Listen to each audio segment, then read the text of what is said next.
This is Rayman Revolution, also known as Rayman 2 Revolution. It's a remake of Rayman The Great Escape, which is also called Rayman 2 The Great Escape, which also has versions called Rayman 2, Rayman DS, and Rayman 3D. Confused yet? Not to worry, as they're all basically the same game with small additions across 15 years with different names. All you need to know is that today we'll be playing the European PS2 version of the game and finding out, is Rayman Revolution still worth playing in 2023? We begin with Rayman's friend Globox being captured by pirates and thrown into a cell. Our cell. This is not as desperate of a situation as it may seem, however, as Globox has been intentionally captured so that he could deliver a silver lum as a gift from the fairy Lee, giving Rayman the ability to punch and break out of the cell. Just one of many powers will be gifted throughout this adventure. Something that immediately stood out to me is just how quiet and strangely echoey the voice acting is in this scene, and only this scene. I didn't notice this issue at all with the rest of the game. It's not something I found to really be an issue, just thought it was interesting.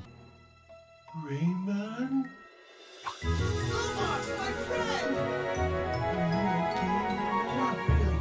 I feel weak and my powers have disappeared.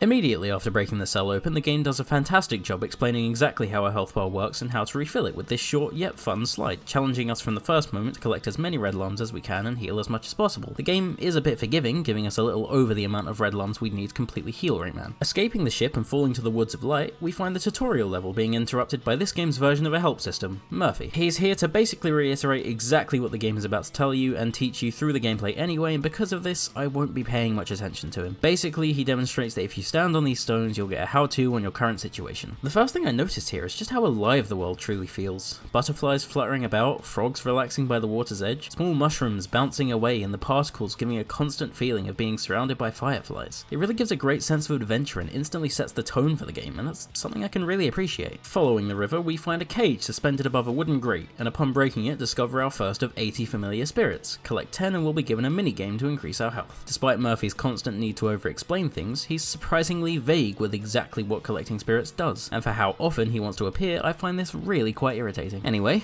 jump down the hole that's opened up and I find myself straight away impressed by how the camera handles itself in enclosed and tight environments, or at least I thought. More on that later. Murphy's stone gives us a quick camera control tutorial, L1 and R1 to rotate, recenter the camera behind you with L2, and a first person camera look when holding L1 and R1 together. We also find our first of 5 yellow lums in this level, for a total of 1,000 over the entire game. They'll be required for unlocking levels and upgrades later, so the game encourages you to collect them all, or at least as many as you can. I love this, it gives you a reason to explore the environments, and at the same time it allows the developers to show off their level design and give you more to do than simply run from point to point. And on the topic of exploration, your method of exploring, namely in the platforming, is done excellently. The way Rayman controls is smooth yet agile, his jumps always resulting in flips give such a great feeling of genuine care put into the game, and it really shows. Even more so, it's shown in animations that didn't even have to exist, like when Rayman has a slight pop out of the roll he does whenever he lands rather than continuing to run straight away. It just instantaneously gives you a sense that every little detail was considered and nothing was held back. Look at these mushrooms stacking themselves. They don't need to, but they do anyway, and I adore that. We collect our 5th yellow lum while exploring a mechanic that allows us to climb between 2 walls and increase our elevation quickly and get a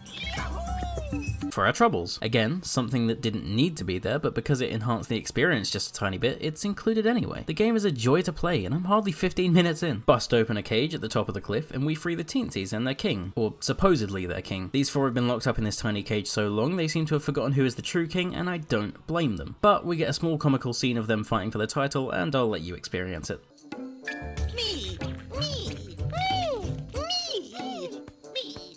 We're told that the 5 lums we've collected will allow the teensies to teleport us to the front, and in turn help us to find the fairy Lee and free her. They also give us the ability to now shoot projectiles from our fists, massively increasing our ranged combat abilities. Into the portal that opens, and off we go to save Lee. While we do that, I'd like to mention the save game process. Now, I'm not sure if it's the font or just me, but I don't think I've ever seen this much information and text on a save game screen in my life, and the game asks you to save a lot. In fact, it might be almost every loading screen that you're presented with the option to save, and it almost got annoying. I felt like I was being asked to save every 2 minutes. Because there is so much text on the screen, I'll just do this instead.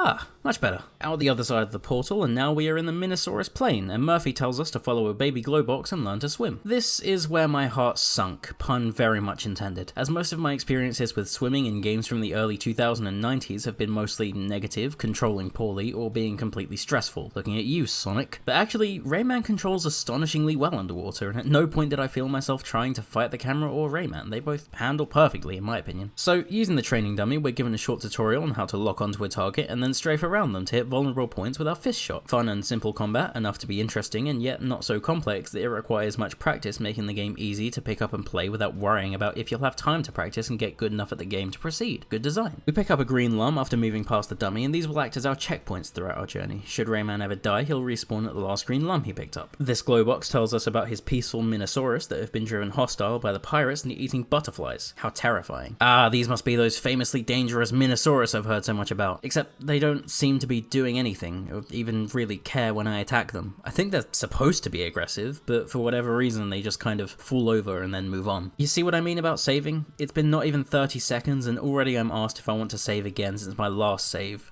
Leave me alone and let me play the game. Exploring around a bit, I find these purple rings over a swamp and don't seem to be able to do anything with them yet. Just another good aspect of this game's design, allowing you to gain abilities to use for backtracking and progressing at the same time. It makes the world feel so much larger because of it. I saw this rickety dock from up on the cliff, and of course I had to go back and see if there was anything there despite all my other exploration efforts not yielding many results. But rather enjoyably, they actually did this time, increasing our lum count a bit and giving me the opportunity to bully this crap. I'm not really sure why I did this, or why you can even do this, but I am happy it exists. We're also told about someone called Bazit being captured and asked to set them free as well, so I suppose I should finally go find these pirates. I like these signs, by the way, not intrusive. They don't slow you down unless you want to read them, and they give you exactly what is in what direction flawlessly. Again, another excellent design choice so they don't put a pause on your adventure. If you want to simply go off and explore somewhere unimportant, you can, and nothing stops you. In fact, the game almost encourages it by showing you areas that you don't really even need to go to yet. We also find another couple of lums to add to our total before being ambushed by pirates. We're then saved by this big guy called Clark, and I'll be honest, even after looking him up on the wiki, I actually don't have a clue who this guy is or what he's about, but he saves us and goes sprinting after this pirate in a scene that genuinely gave me a good laugh when I first saw it, so I like him. Hey you, come back here, I got something to tell you.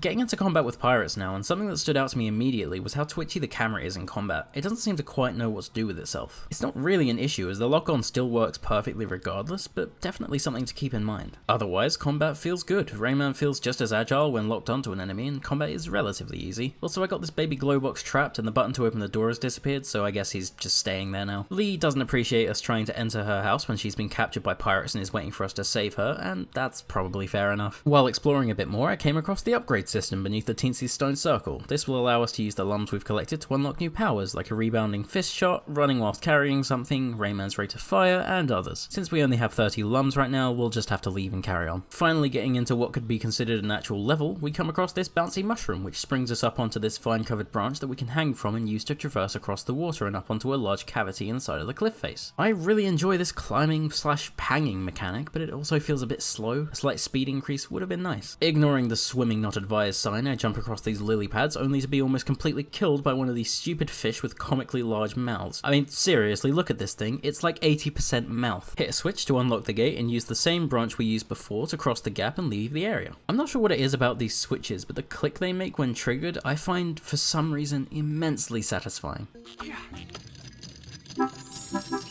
Some more exploring and platforming later, I die from falling from this vine, but I'm not exactly sure why. I had a couple of attempts at getting across here, and for some reason, at some points in the vine, Rayman just wants to jump off to his death. The collision just isn't that great in this specific area, and it's one of the few areas gameplay-wise that the game is definitely showing its age. Still, plays better than Redfall. Into the pirates' fort now, and remember how I said that I was impressed by how well the camera handles itself in enclosed spaces? I was completely wrong. This fortress, gameplay-wise, is a genuinely fun little dungeon. However, the camera operates so poorly in this tight area with walls all around you that I find myself constantly fighting it to see where I was going, and it made navigating this area just painful. It's a real shame too, because the game otherwise has been genuinely fun and well made otherwise. Finally, we find Lee trapped in an energy field of some kind, and we have to use these explosive barrels to destroy this machine and free her. The machine will send these flying bombs at you, and you have to throw the kegs up, destroy the bomb, and then catch the keg again. Another fun mechanic which took me an embarrassingly long time to actually do. I finally destroy the machine, and then spend the next 10 minutes forgetting that you can climb between two walls to move upwards and navigate the whole way back through the dungeon looking for how to proceed. I wonder why it takes me so long to make a new video, then realize something as simple as this takes me 30 minutes. Anyway, so as not to avoid spoilers, let's finally answer the question. Is Rayman Revolution actually worth playing in 2023? In my opinion, yes. It's a shockingly modern feeling game with all of the great aspects of enjoyable adventure platformers of the late 90s and early 2000s crammed into a really well made package, even though it does have its issues. The graphics really haven't withstood the test of time, and the game does struggle in areas that most games nowadays wouldn't, like the camera having a mind of its own in enclosed spaces. Overall though, I'm going to give the game a solid 8 out of 10 for sheer attention to detail and care put into how the game feels and plays. It does have negatives, but if you can look past them, there's a lot of game to enjoy here. I hope you enjoyed watching this video as much as I enjoyed making it, and if there's anything you think I could do better, let me know. Thanks for watching. If you enjoyed this video, you might enjoy my review on Sea of Stars, as well as the rest of the Is It Worth Playing playlist. If you're still here right to the end of the video, thanks.